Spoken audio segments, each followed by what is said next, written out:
We are back. Welcome to the Leadership Launchpad Project. I'm Rob Kalwarowsky, and as always, the yang to my yin, Susan Hobson's here, and we were just talking about a Wayne Gretzky moment and a Marty McSorley moment, so folks who are deep in the pocket Canadian will enjoy that. Susan, how are you? Guys will have to find us on the after show to check out those behind the gates locker room stories. I'm fabulous. I'm so freaking fired up on a Friday because we're talking about my favorite topic today, and we got one of the world's best experts on the scene, so I can hardly wait to get this freaking party started.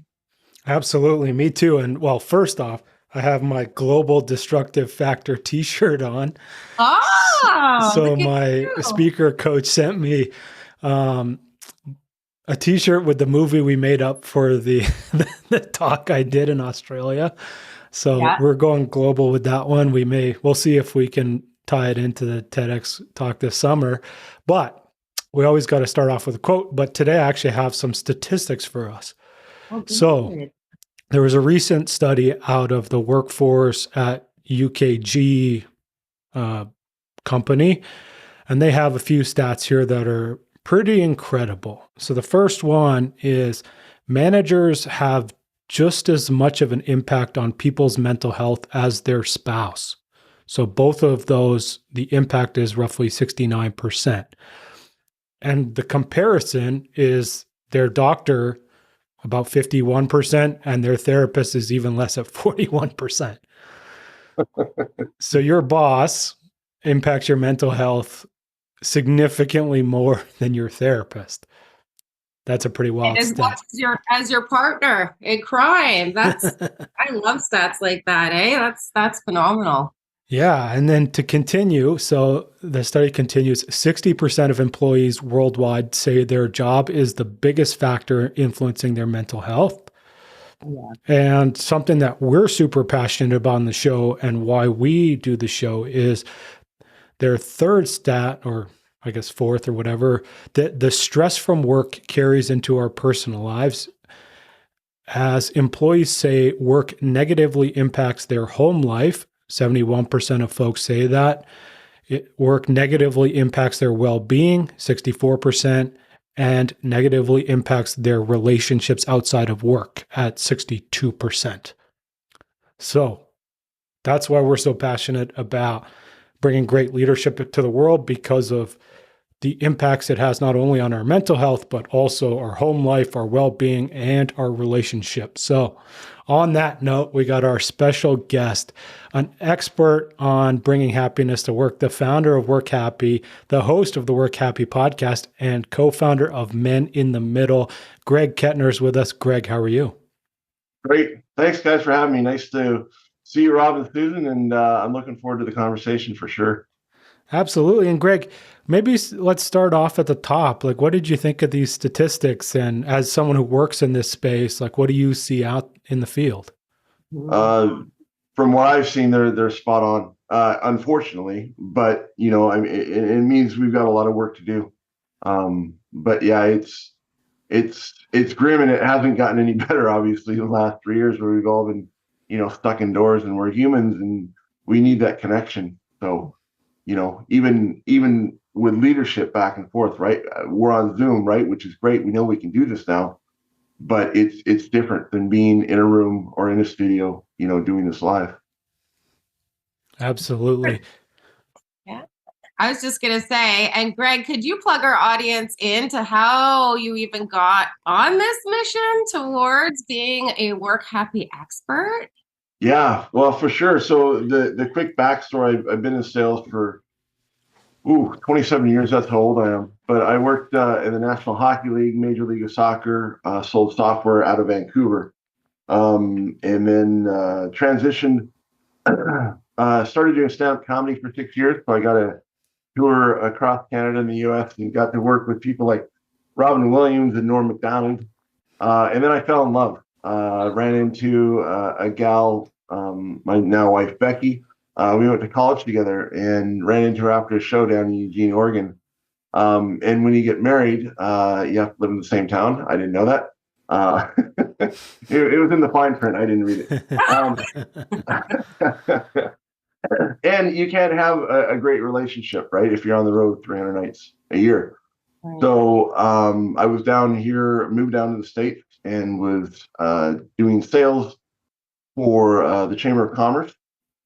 And then COVID started, and I got a phone call from my manager, a great leader. And he told me that I was no longer, I wasn't essential anymore. And my argument back was, well, you're not essential, but he was the boss. And so within a 3-minute conversation, I was out of a job. And, you know, I was dumbfounded. I was upset. I was pissed off. And I went upstairs to tell my wife, because we were both working at home. And she's like, all right, what you need to do is go golfing, because she knows me well. And so I went out golfing and took out a frustration on the golf course. But during the next couple of weeks, you know, fortunately, I had unemployment insurance for 8 months. So I had a bit of a runway. And we were talking one night, and she said, well, what is it you would really like to do if you could do anything now, start over? And I said, well, I would love to, you know, be back on stage and do stand-up comedy. But it wasn't right for my family. It wasn't right for me. It wasn't right for my bank account. And then she said, well, you've always got this really positive attitude. You've done a lot of sales. Why don't you go and help people work happy? And that was it. And so I said, perfect. And so I just started Googling WorkHappy, and nobody was really doing it. And so I just started reaching out to people like you in the space. And then the mental health side of it, I've never really gone through anything myself personally. But a year into our marriage, my stepdaughter lost her father to suicide. And so our whole world just came crashing down. You know, Becky woke me up at 2:00 in the morning, and she's like, we need to talk. I'm like, oh my God, what did I do? Right. You know, expecting to have a talk at 2:18 in the morning, and found out that Rachel's dad, Becky's former husband, had taken his own life. And so there we were, you know, shocked and stunned, and I had no idea what to do. I mean, he wasn't really involved in my life, but now I had to help my wife and my stepdaughter. And so we were Googling, how do you tell a 13-year-old that her dad's gone? Right. And we sat on the couch and we're crying and we're in disbelief. We're like, this can't be happening. And fortunately, my brother is a psychologist. So I waited till 5:00 to call him, because we knew Rachel wouldn't be getting up till 7. And I called him, and he gave us some very helpful advice, and you know, it was amazing. And so from there, we just, you know, she woke up, went to school, came home by about noon. She just couldn't handle it anymore, obviously. And the biggest thing I remember is, because I'd had friends pass by suicide, you know, back in high school and in college, and even when I was at the Canucks. And I didn't know much about it. I thought it was selfish, and why are these people doing this? Why are they leaving people behind? And I used to say words like committed suicide, and which is horrible, you know. So I've learned all these things, but just learning, and, you know, but the one thing I do remember is people ask me all the time, like, well, I don't know what to say to people. You don't have to say anything. And I learned that from 2 of our friends who dropped by. They dropped by later that afternoon. One brought flowers, and they said, we heard what happened. We're so sorry. We don't know what to say. And we just stood there and hugged and cried. And that was the conversation. And then about an hour later, another friend dropped by, and they brought cookies and ice cream. So we liked them even more. But they said the exact same thing, right? We heard what happened. We don't know what to say, but we're sorry. And that's all you have to do, right? If you hear somebody else has gone through it, and obviously that's an extreme part of mental health, but I've learned so much about mental health, and just how to have conversations. It's not scary. You're not going to catch it.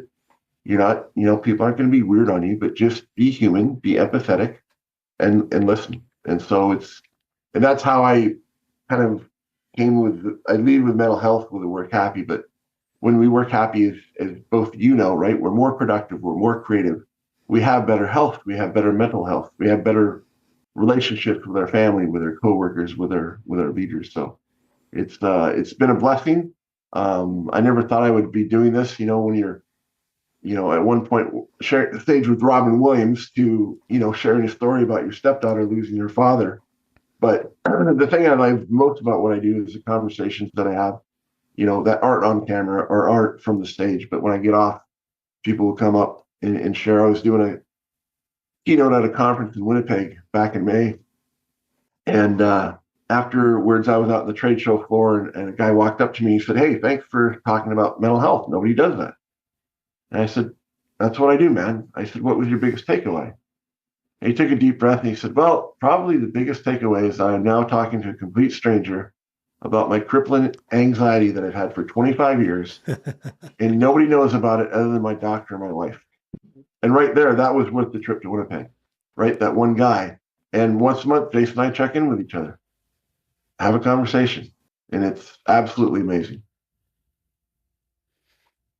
So tell us a little bit about the WorkHappy itself. Like, obviously, we totally get why this is such an important mission for you, especially now given the stats that Rob just rolled out. But just tell us a little bit more about WorkHappy. What is this all about?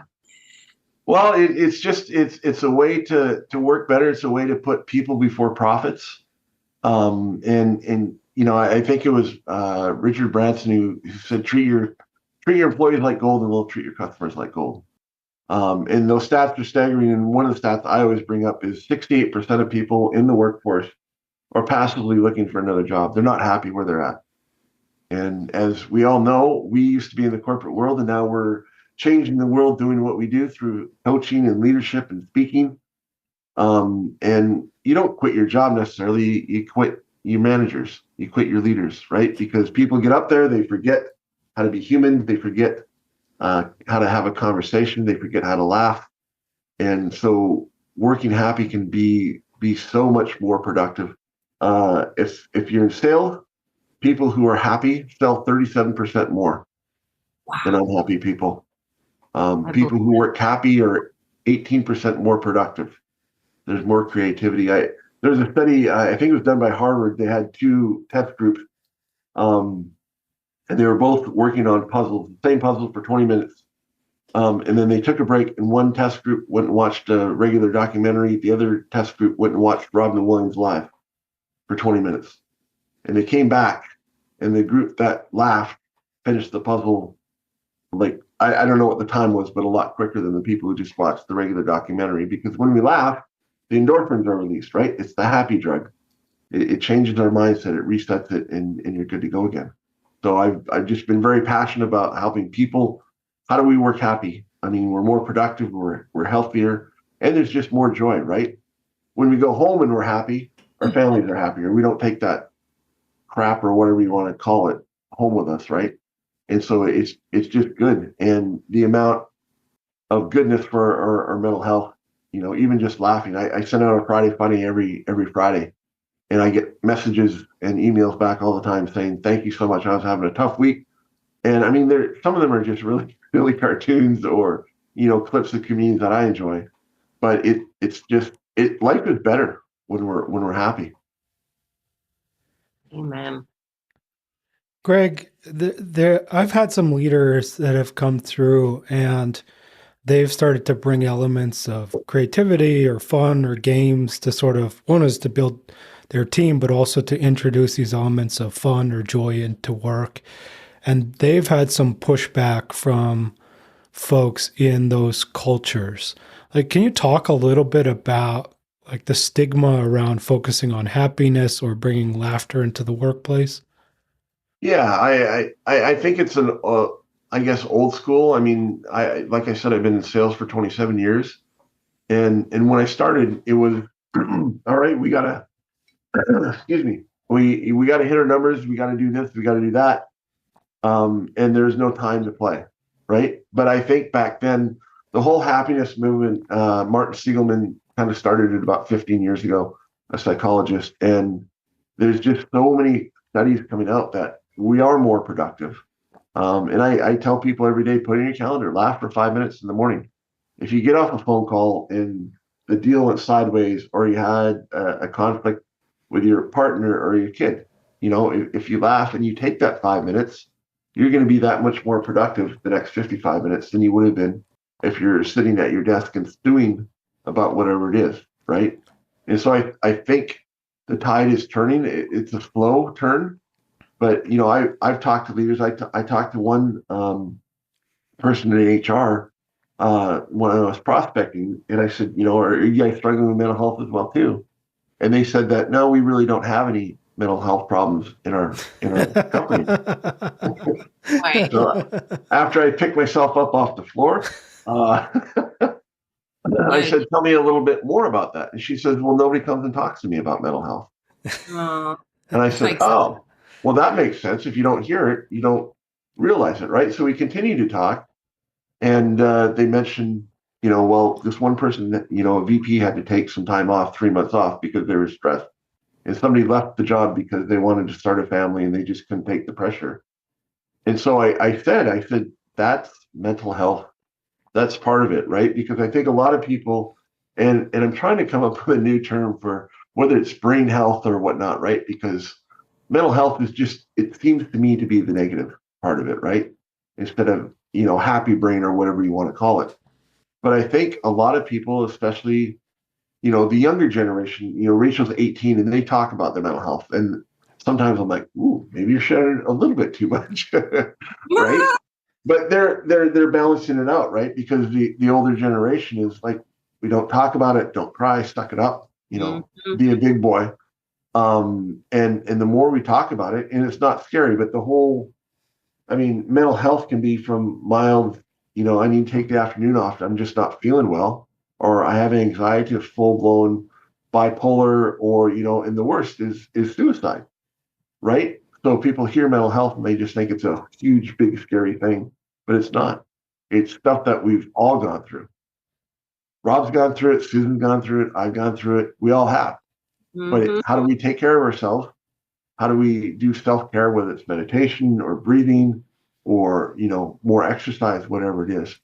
But I hear what you're saying, Rob, but I think the tide is turning and people are realizing we do need to put our mental health first, because if my brain's not right, how am I going to get my job done? How am I going to serve my customers? And how am I going to win? If I'm not feeling well, I got to be a little bit selfish and take care of myself before I can help others. Especially leaders, right? Yeah. Like I always say to my leaders, you can't afford not to be managing your mental health when you step into leadership, because there's more pressure, more visibility, more responsibility. So that's where I want to go next. Like, what are some of the biggest roadblocks to happiness in a work context? I think some of it is culture, but a lot of it can be leaders. I've worked for managers who are, micromanagers, people who didn't have fun. I got in trouble once. I was working in Vancouver and I went out and did stand-up comedy, and I said something about my work. I said, this would be a fun job if I could. And I was just like an open micer, right? I had 5 minutes of fart and poop jokes. And I said, if I could do anything, I would rather do this than what I do for my day job, because this is fun. There's 30 of us in the room having fun, having a couple of pints and telling jokes, right? And I got called in and got called out for saying that. And I didn't say where I worked or when I was working, but my manager called me out on it. And I said, okay, I understand that, but I'm not like you. I'm not a stick in the mud. Right?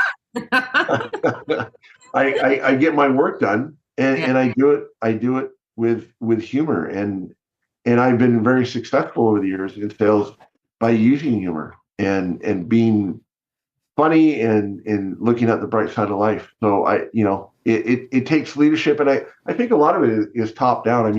There can be a groundswell, but if you're in a company with culture that's been rooted like that, it takes someone to step out and say, hey, let's take some time for, whether it's laughter, or I've got a good friend, and you should get him on your podcast as well, Jeff McLaughlin. His whole thing is professionals that play.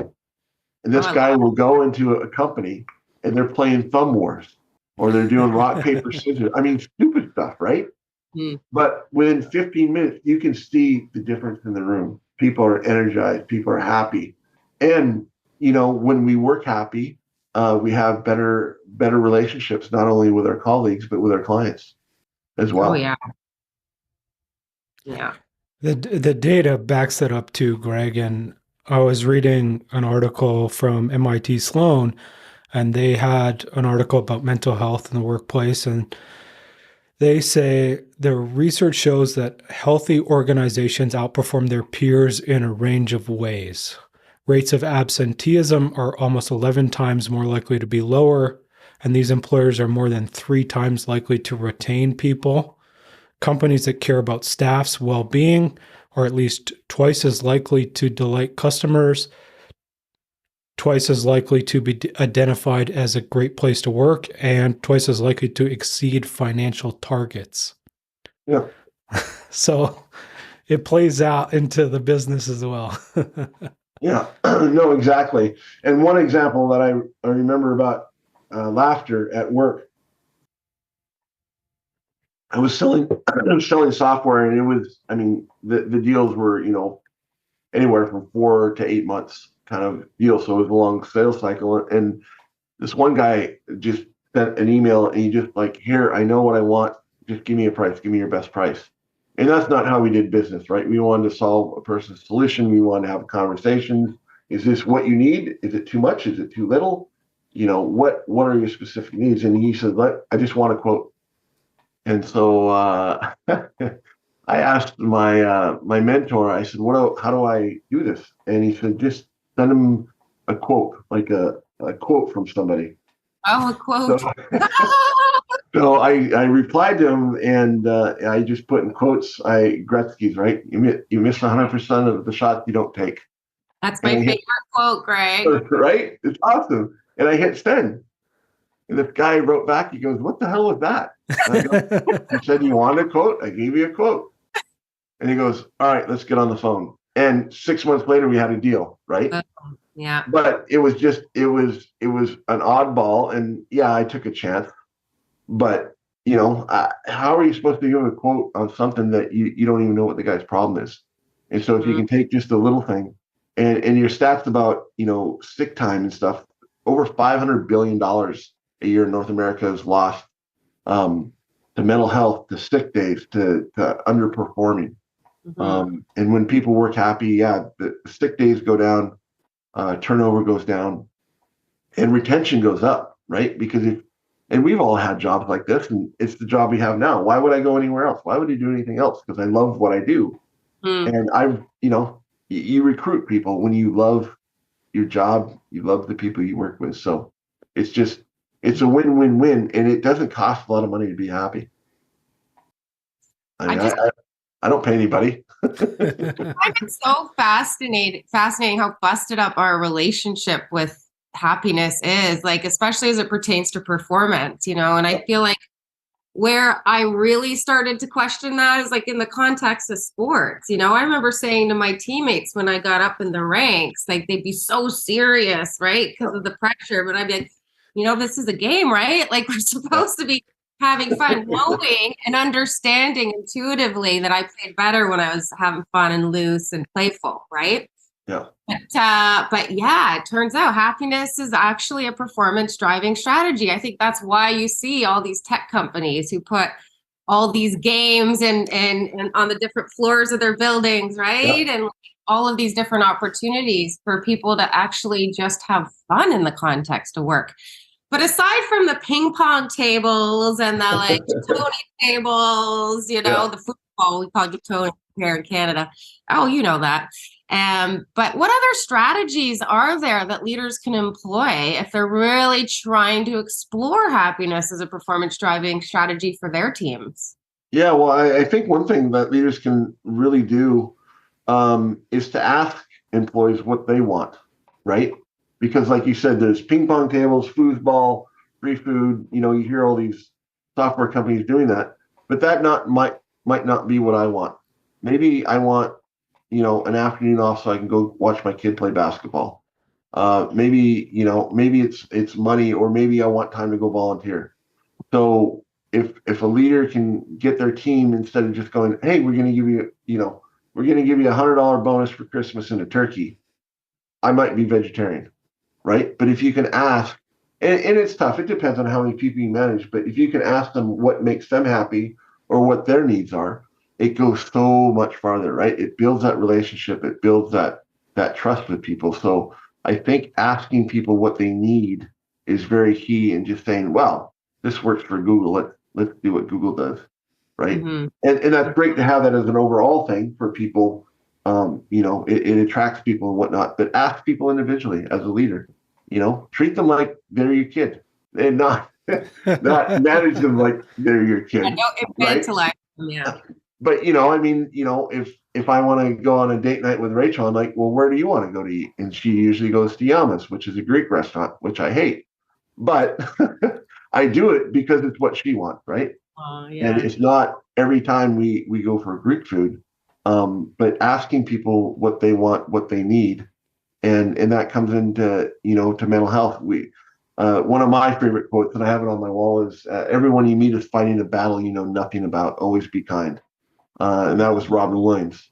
And it's true, right? We don't know. I don't know what's going on in Rob's world or Susan's world, unless we had a conversation about it. But it doesn't take that much time to going, hey, how are you doing? Right? And people are like, oh, great. And when people go, oh, great, I always think, all right, ask the question again. And so I ask the question again, how are you really doing? I've got time. Let's chat. Right? And that allows people to drop that wall and have those conversations. And then you're a leader where I trust you because you care about me. You don't care about my numbers or my performance. Greg, Yeah. I mean, one is that's a good tip for folks, and I guess I'd like to see if you have any other tips about, like, how do you open up space for folks to share about their mental health at work? Yeah, that's a good question, because I have a lot of leaders who are very daunted about asking their people, like, hey, how you doing? Are you doing okay? They're afraid because they don't want to say the wrong thing, right? Yeah. No, and it is tricky. I mean, everybody's really PC, and people like don't want to be prodding and probing into other people's business. But I think probably the best way to let your team know is share what you're going through, right?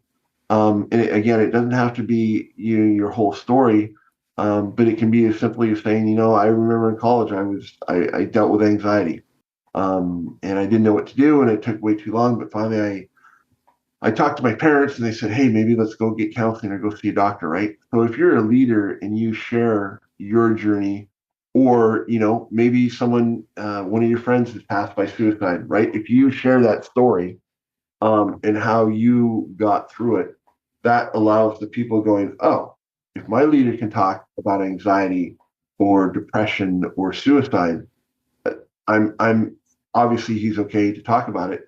And then just being very empathetic and just let people know, in a group situation, probably not one-on-one, like, if you have any secrets you want to come tell me, but just say, I'm an open book. If you have any questions, it's off the record.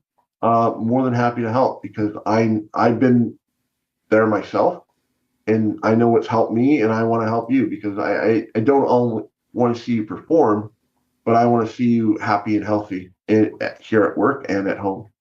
So I think leading by example that way, and sharing is caring, right? And when you do that, people will open up, and at times people won't. But I get texts and messages, and Rob, you mentioned our group Men in the Middle, which is just amazing. And we started here in Walla Walla after I learned more about mental health and suicide, and dealing with it afterwards.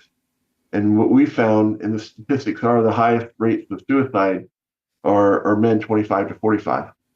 And there was no real peer group that we come together. And so we created this group, and we have a small following on Facebook now. There's, I don't know, maybe 140.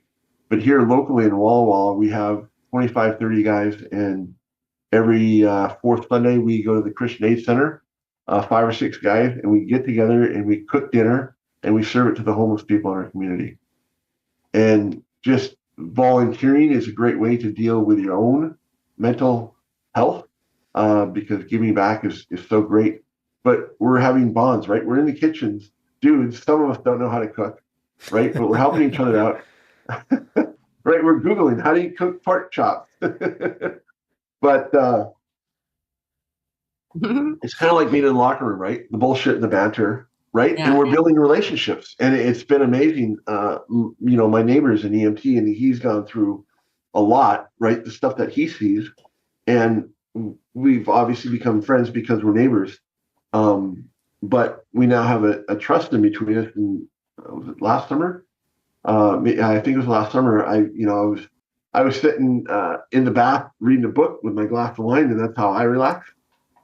And he texted me, he's like, "Dude, I need to talk to you like right away." I said, "Okay, well, give me 5. I'll meet you on the driveway." I walked out on the driveway, and he's crying. And I was like, "Dude, what's going on?" And come to find out, one of his friends that he knew had just taken his life. He just found out, and his wife was at work, and I was the first guy he thought of, right? And so here's two dudes. He's 40, I'm 50, crying in our driveway for an hour, and I just listened, right? And we just shared stories and whatnot. And that's the power of building a relationship, whether you're a leader or part of a group, right? When you're I think it's Brene Brown talks about vulnerability, right? If we're vulnerable and we show empathy, and people all the time after I talk, sometimes I cry on stage, right? And they'll come up to me like, "I've never seen a dude cry on stage," right? But then the conversations start to happen because you're vulnerable and people know it's safe. And once people feel that they're safe and they can have a conversation, that's where the magic happens. And then you can suggest to them, if they're struggling with their mental health, have you talked to your doctor? Have you talked to a counselor? Because I have, and it's helped me.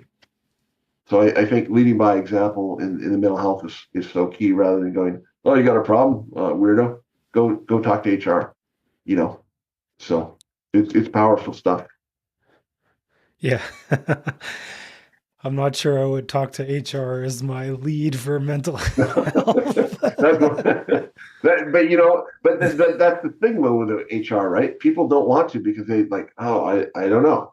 But if you're a leader and you have that conversation and saying, then the leader can go, "Well, our employee assistance program is great. Why don't you check into that?" And so because you don't necessarily have a relationship with your HR director, but you will have the manager, and the manager's like, "Well, I can talk." And a perfect example of that is having a connection with somebody. I was speaking in Montana, doing a keynote for a construction company, right? Rough, tough guys. They're out Montana weather, building in the middle of winter. And after my talk, a kid came up to me and he said, he actually followed me out into the parking lot. I had gone up to my room and I was checking out, and he's like, "Hey, you got a second?" I'm like, "Well, I gotta go, but yeah, follow me." So we're out in the parking lot, and he said, "You know what? I took this job. I've been here a month because my buddy was here, and they talk about mental health all the time, and I have anxiety issues, and so I'm here now. But now I'm having more anxiety about having to talk to these people about my anxiety." I said, "Oh, okay." I said, "Well, who's your manager?" And he said, "Well, it just happens to be that guy that introduced you this morning." I said, "Oh, yeah, we've had this conversation before. He's more than open to help and have a conversation." He's like, "Well, how do I do that? How do I approach it?" And I said, "I would just send him a quick text and say, 'Hey, I would love to take you out for coffee and just talk about life, not work.'" And he goes, "Really?" And I go, "Yeah, just have a conversation away from everybody else." And he sent me a Facebook message 4 or 5 days later, and he was just over the moon because he went and talked to Matt, and he said it was a great conversation.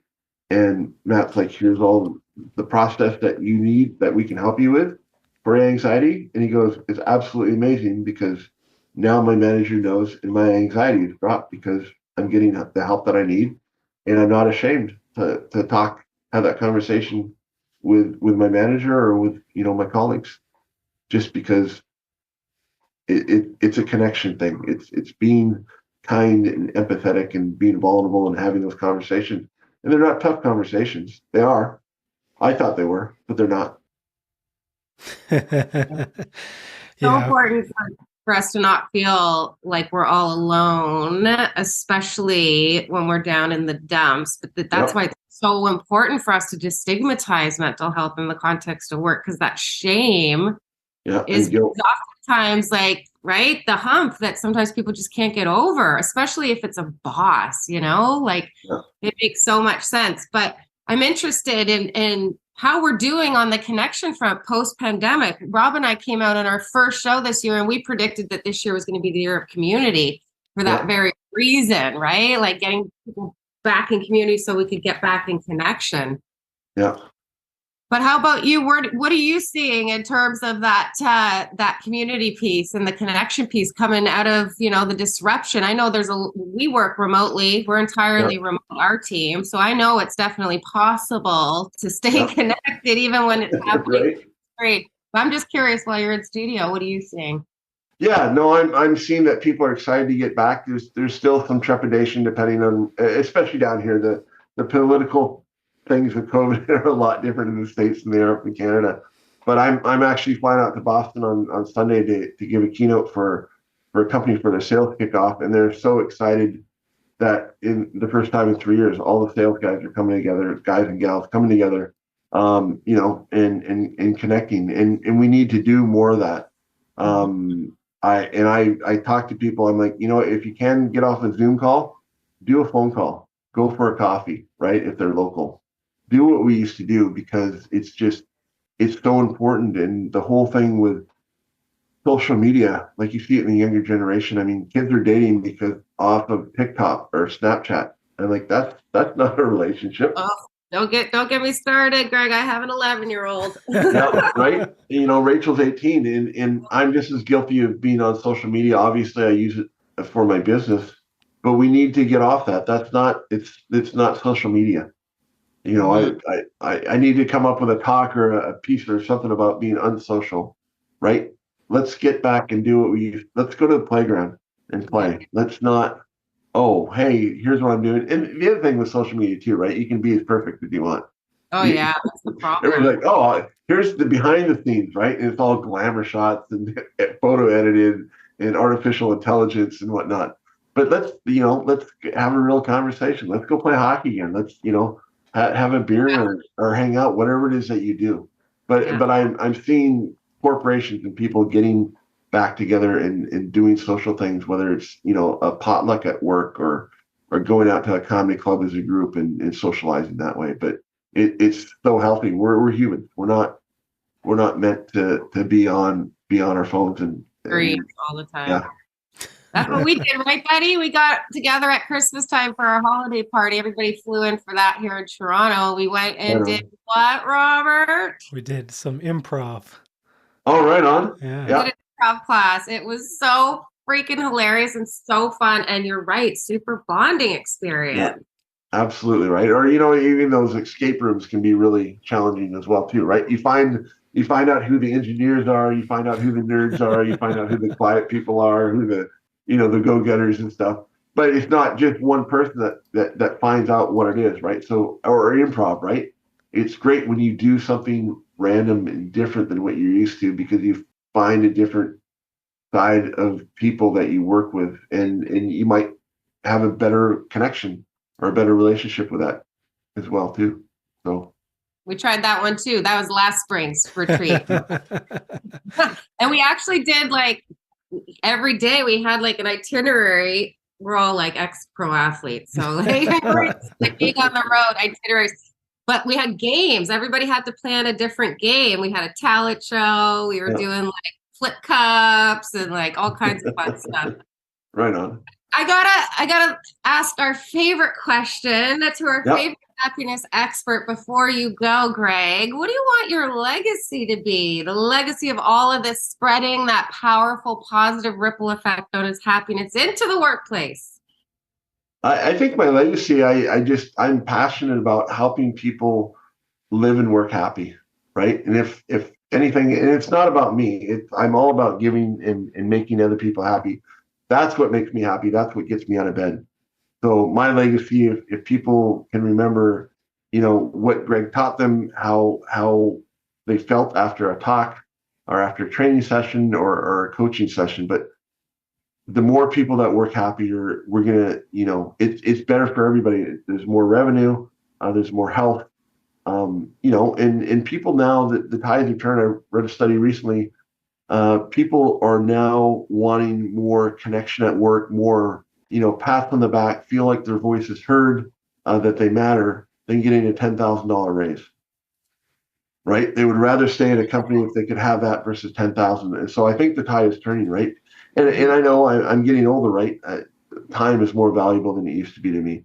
And doing this job and being able to work happy, I get to go watch my kid play sports. Or, if I need to do something during the day for my family, I can do that. I don't have to worry about some boss going, well, where is he? Why? You took 17 minutes instead of 15 minutes for your break. Those days are over, right? If we can trust people and help people work happy, it's better for everybody, top to bottom. Amen. Absolutely. And for folks out there who want to find Greg, first off, you can head over to his website, gregkettner.com. It's got links to everything. I've dropped his LinkedIn in the podcast notes. I've also dropped his TED Talk, Change the World with Laughter, into the podcast notes as well. And wherever you're listening to Leadership Launchpad, you can click and search for WorkHappy. That's one word. And you'll be able to find Greg's podcast. Greg, is there anywhere else you'd like folks to find you? Probably the easiest is either the website or LinkedIn. As far as I know, I'm the only Greg Kettner on LinkedIn. Right?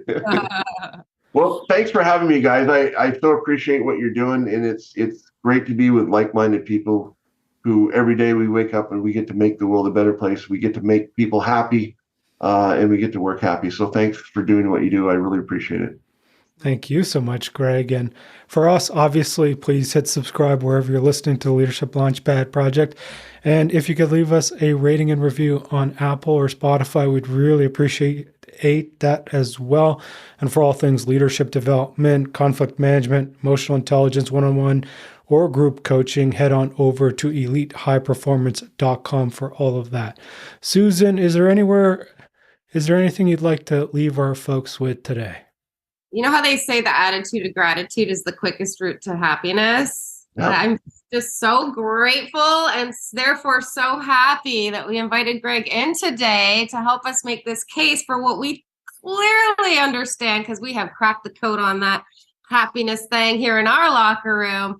But thank you, Greg, for helping us spread this ripple effect. I think happiness is definitely a performance driving strategy. Hello. And you're Absolutely. Right. Tides are changing. We're changing the way that this game of work is being played, aren't we? Absolutely. Absolutely. So thanks again, guys. I really appreciate it. Love it. Thank you. And for me, I would just leave with a few tips, right? And it's, Greg mentioned, opening space and being vulnerable as a leader. And, Susan, you were talking about the pool tables and the ping pong tables and the foosball tables. And it starts with the culture and the leader, because you can buy a foosball table and then have an office that no one would dare touch it. Yeah. And the same thing with like your leadership around mental health is, you can say you have open door, you can say you're open for anything, and yet no one will ever come to you because they're scared. Yeah. And so it starts with vulnerability. It starts with being and showing who you are at work, and just opening space for other folks to do the same. And you don't need to solve their mental health problems. Mm-hmm. That's another thing. Yeah. You can refer them to the EAP. You can refer them to the, therapy or doctors or whatever, but you don't even have to necessarily go that far. You can just hold space and allow folks to be seen and heard. Absolutely. So, Greg, thank you so much for joining us this week. Greg. Everyone out there, Thank you, guys. Thank you. Yes. And everyone out there, thank you so much for listening. And we'll see you all next week. Bye, everyone.